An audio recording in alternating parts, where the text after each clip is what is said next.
Organizado este acto y haberme invitado a él en una compañía tan espléndida como la de Luisa y del ministro Marcelino Oreja y a ti misma.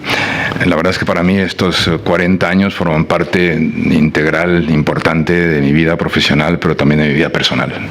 Y como comentábamos antes de entrar aquí, no es la primera vez que tomo parte y estoy en una conmemoración, una celebración, pensando en el restablecimiento de relaciones diplomáticas entre México y España. De hecho, he estado en las 4 previas que yo conozco, la de los 10 años. Yo estaba en la Exposición Universal de Sevilla y de alguna manera se me perdió en el calendario, en el escenario, pero la verdad es que he estado en los demás. Me apunto, decía yo, a la tesis de Jordi Soler. Jordi Soler es hijo y nieto de exiliados. Él estaba ya hecho en México, como decían, nació en Veracruz, y que decía que la única forma de combatir la desmemoria es haciendo memoria, con lo cual me alegra mucho de que no perdamos ocasión de rememorar y de conmemorar y de celebrar el restablecimiento de relaciones diplomáticas. Muy rápida una relación por conocimiento público. El 20º aniversario, 20 años de haberse restablecido las relaciones diplomáticas, en 1997 se organizó un curso en el Escorial por la Complutense, el Colegio de México y la Ortega y Gasset. Y hubo en ese curso, bajo el rótulo La situación actual en México, una reflexión a los 20 años de la reanudación de las relaciones diplomáticas entre México y España. Estaba el embajador Rodolfo Echevarría, que todos echamos de menos, un buen amigo, y lamentamos muchísimo las circunstancias por las cuales no ha podido estar aquí con nosotros. Pero él estaba allí, hizo una vocación precisamente de Reyes Heroles. Estaban también sus 2 hijos, Federico y Chucho, Reyes Heroles. Estaban prácticamente medio Colegio de México. Andrés Lira, en ese caso, su presidente, Héctor Aguilar Camín, Mario Ojeda, Samuel del Villar, Rafael Segovia, Arriola, Soledad Loaiza, Luis Medina, Jorge Alberto Lozoya, de manera que había un desembarco importante de primerísimo nivel de intelectuales y políticos mexicanos. El 25 aniversario, mi participación fue escribir un texto en un número publicado por Economía Exterior, en el cual también publicaban, celebrando el 25 aniversario, Vicente Fox, entonces presidente de México, Jorge Castañeda, ministro de Exteriores, Adolfo Aguilar Cincer, Néstor de Buen, un viejo profesor y amigo en el exilio en la facultad, pero también un Valentín Díaz Morodo, por parte española Miguel Ángel Cortés, que entonces era secretario de Estado, y yo, que escribí lo que llamaba, o rotulé, unas viñetas de un poco usual embajador de España en México. Ya verán ustedes por qué es poco usual. La celebración de los 30 años, el 30º aniversario, se produjo por convocatoria del Colegio de México también, pero en México, en el DF, en nuestro DF, que ahora quieren cambiarle de nombre, pero yo me sigo... Ya se llama Ciudad de México. Pues yo sigo llamándole el DF.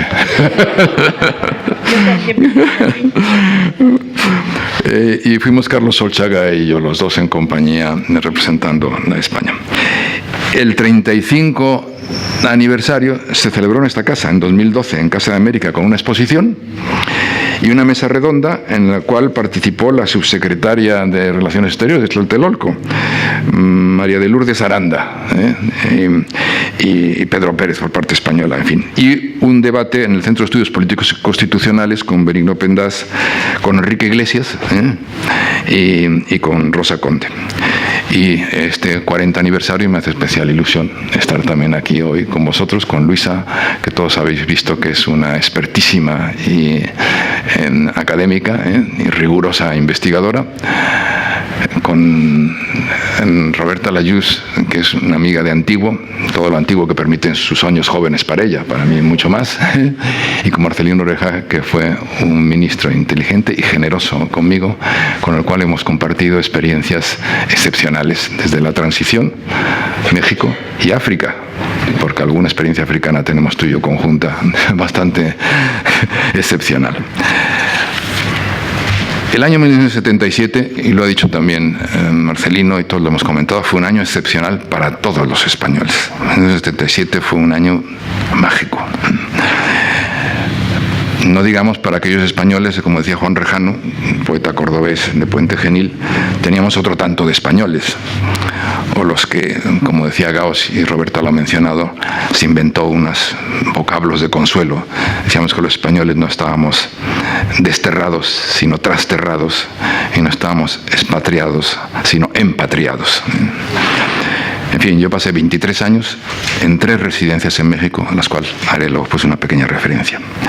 Pero digo que el año 77 empezó bien. El 4 de enero el rey sancionó la ley para la reforma política. Ese para es muy importante, no era la ley de, sino para la reforma política.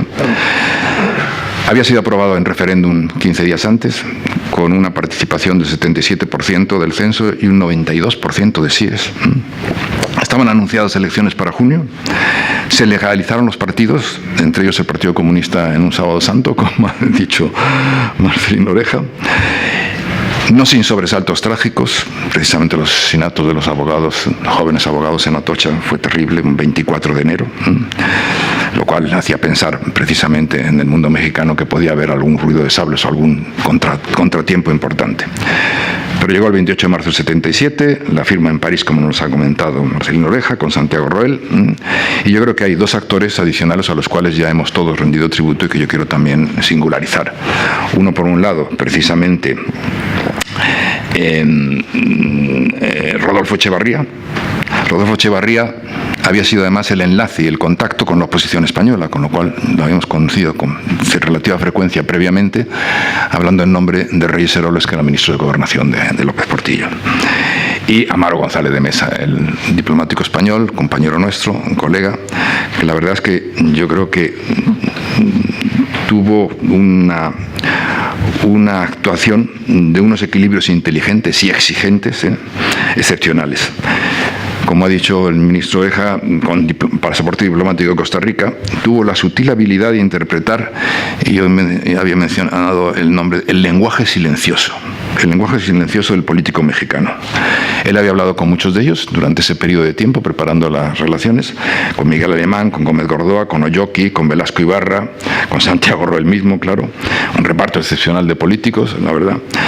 Y Amaro, un asturiano muy fino, elogiaba lo que consideraba como virtuosos de la perífrasis y del circunloquio. Decía, de los significados implícitos, el inuendo ese inglés que para nosotros sería un sobreentendido, y decía que manejaban la palabra como nadie. Dice, los únicos que se les pueden equiparar son los monseñores vaticanos. La verdad es que Amaro hay que hacerle y rendirle un homenaje a su elegancia, a su inteligencia y su eficacia. Tenía que manejar una situación en la cual había un México que había permanecido fiel a una legitimidad histórica de la República y una España que reaparecía en un escenario de legitimidad renovado. Y yo anticipo mi juicio contundente, es decir, el reconocimiento mexicano antes de las primeras elecciones democráticas fue realmente no solamente una señal, sino fue un estímulo y un respaldo muy importante de confianza en el proceso de democratización español. Eso lo debemos agradecer también. Entre la larga lista de agradecimientos que tenemos que hacer es precisamente el tiempo, los tiempos, la secuencia de las relaciones entre España y México. No sé si el 28 de marzo del 77 se reflejó con lo suficiente relieve, porque la verdad es que estábamos todos inmersos prácticamente, yo diría, hipnotizados de alguna manera por lo que estaba pasando en España, por las tensiones entre reforma y ruptura. En el camino a las primeras elecciones, liderados por un Adolfo Suárez, joven, imaginativo, con una intuición verdaderamente prodigiosa, al cual todos le debemos mucho, le debemos muchísimo. Y estábamos pasando eso, de una España estancada, una transición trepidante, a lo que reclamaba desde México precisamente León Felipe, a una España oreada. Y llegamos a una Constitución que José Pedro Pérez Llorca, uno de los padres de la Constitución, compañero nuestro, y que luego pues fue sucesor de Marcelino Oreja, llamaba recientemente en un artículo una Constitución sin ira, parafraseando una canción de moda que hay en aquel momento que era Libertad sin ira. Decía que es una Constitución sin ira y una Constitución que no estaba escrita contra nadie, y que era la primera ocasión en España en la cual una Constitución no se escribía contra un sector o contra alguien en España. Me voy a permitir adentrarme en parte de esos 40 años que forman, además, una parte del relato de mi propia vida profesional y personal. En 1977, precisamente, yo era subdirector general de África, con Marcelino Oreja de ministro. Yo era subdirector general de África, había estado en mis primeros puestos en Addis Abeba, en Dar es Salaam, y además de ser subdirector general de África, era miembro del Comité Ejecutivo del Partido Socialista Popular. Había estado obviamente en la oposición y que estaba recién legalizado, Me ocupé de organizar el tercer congreso del Partido Socialista Popular de Tierno Galván. No era el tercero, claro, era el primero, pero queríamos darle un cierto recorrido histórico y para eso dijimos que era el tercer congreso. Parte de los pequeños trucos de la oposición de la época. Por cierto, era yo el tesorero y me juré nunca más volver a ser tesorero de una organización, una institución impecunia. Lo pasé muy mal. Se convocan las elecciones y el partido decide que yo sea candidato al Senado. El partido Tierno y Raúl Morodo, cuya mujer la veo por aquí. Me voy a ver al subsecretario, Miguel Solano, y le digo, tengo que irme a hacer campaña. Es público ya, que ya está legalizado. Estamos en la campaña electoral, tengo que hacer, de manera que te pido un permiso sin retribuciones, sin retribución. Me dijo, de ninguna manera. Y ahí es emocionante recordarlo. Esa especie de generosidad con la que se planteó la transición. Me dijo, de ninguna manera. Tú te vas el tiempo que necesites, haces algo que es un servicio al Estado y a los españoles, sin deducirte ni un céntimo de tu nómina y tus compañeros te cubren. Saqué 250.000 votos, pero no salí senador.